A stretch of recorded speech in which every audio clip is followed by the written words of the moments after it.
Thank you, everyone, for coming to the press conference of Aryna Blinkova. Anna, congratulations. Thank Your you. match had everyone at Melbourne Park watching a TV screen. How fun was that to play, or how relieved are you right now? Before the match, I was telling myself that I'm going there to enjoy. It was my dream to play on the Rod Laver Arena, and I was preparing myself to only have positive emotions on the court, no matter how the match goes. And I was telling myself that I only had to give my best until the very last moment and enjoy every single moment of it. But of course, on the match, it was difficult to always stay positive. I had a lot of great moments, but I also had many frustrating moments. For example, all the match points that I couldn't convert.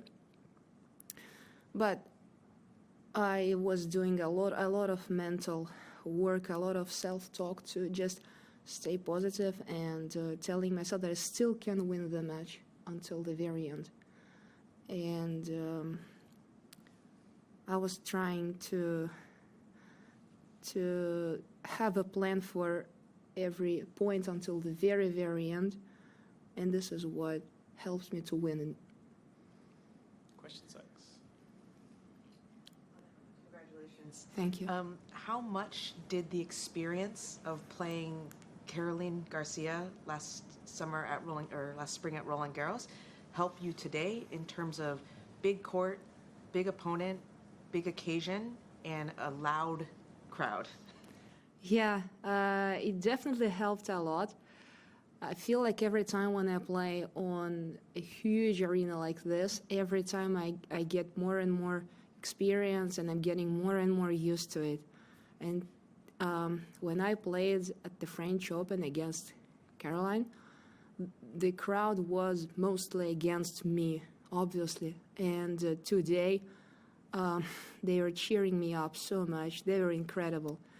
And I loved it. I loved it, and my dream came true to play on Rod Laver on a full of spectators. And the energy was crazy, and I enjoyed it a lot. John, congratulations again. Thank you. You were playing a person who's won a Grand Slam title, who's been in the final here. You had match points in the third set, which you weren't able to convert. When it went into the tiebreaker, was there any time, was there a stage where you thought you'd lost it, or did you always maintain the confidence that you could win?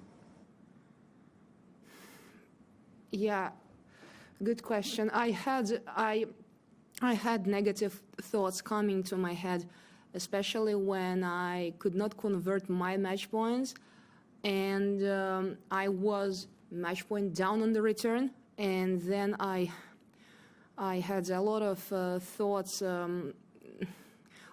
What if she serves well? What if she hits a big first serve? It's gonna be over. But I tried to push these thoughts away, and I was telling myself to cut the trajectory, accelerate the hand on the return. And I was telling myself to stay solid all the time, just to keep running everywhere and putting all the balls in the court. And when I had opportunities, when I had match points, I was rushing. My hand was shaking, and I tried to be aggressive, but I was making a lot of mistakes.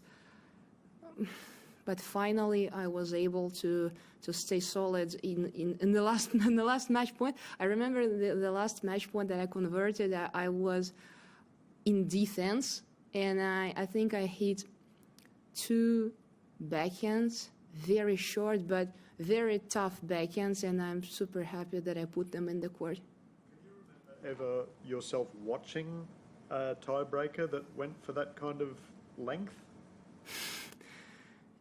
Yeah, yes, a couple. Yeah, sometimes I don't. I'm sorry. Not this long, probably. I heard that this is the longest tiebreaker ever. It's crazy. It's crazy. The crowd, everyone watching on TV, was just just in awe, just saying, when will this end? This is incredible. Did you get that sense? Endless tiebreaker.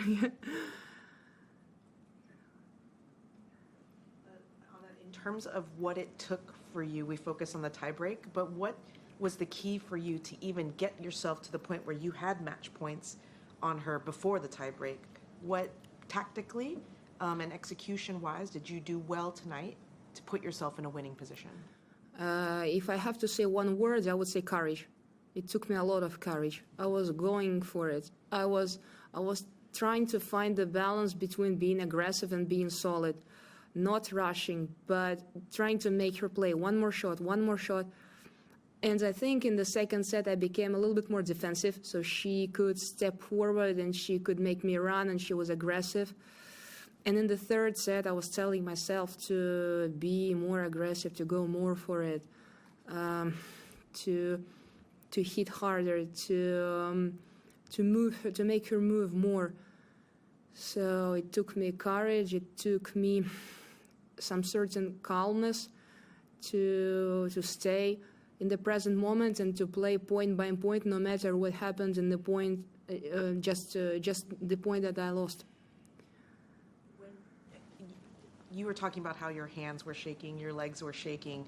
I mean, obviously, you're a human in a very high stress moment in that. But tennis players are also incredible perfectionists who expect a lot from themselves. What kind of mental work or work that you've done in the last year or so to kind of, I know you talked about this, I think, in China, of trying to be calmer, or not calmer, kinder to yourself and allow yourself to kind of not be as hard on yourself, I guess, all the time. Did that help at all tonight?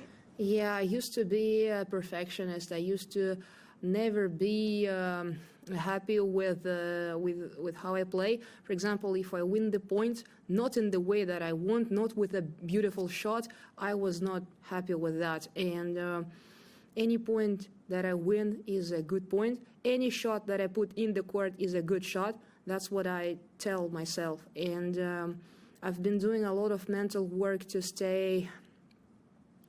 not panic, and to stay calm, to breathe, and to not be frustrated after mistakes. I always tell myself that everybody does mistakes. It's normal, but as soon as the intention is good, as soon as my intention is to put the ball in the court, that's a good shot, and I just have to keep doing it. Yeah, last one. Thanks. Just the general one, which is, what does this win mean to you? A lot. To be honest, I